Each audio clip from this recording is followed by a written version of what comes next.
नमस्ते, बेभरेज बेसिक्समा यहाँलाई स्वागत छ। सोशल मिडियामा सबैभन्दा धेरै सोधिने एउटा जिज्ञासा यो ट्रिकको बारेमा हामी आज कुरा गर्न जाँदैछौँ।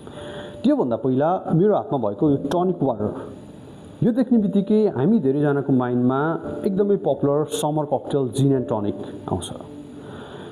सो जिन एन्ड टनिकमा युज हुने टनिक वाटरको सुरुवात कसरी भयो?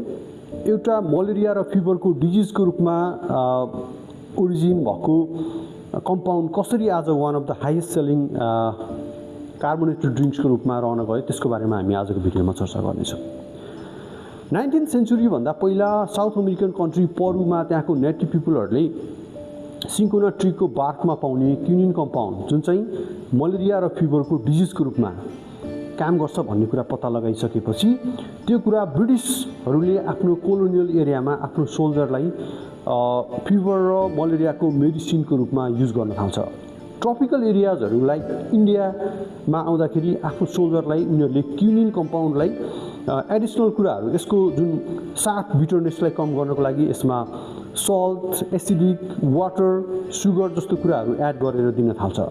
र ब्रिटिसमा अलरेडी जिन पपुलर भइसकेको स्थितिमा उनीहरूले आफ्नो सोल्जरलाई यसमा जिन पनि एड गरेर मोर प्यालेटेबल, मोर पोर्टेबल बनाउनलाई मेडिसिनल ड्रिङ्क्सको रूपमा दिन थाल्छ। यसरी जिन एन्ड टनिकको सुरुवात इन्डियामा भएको मानिन्छ।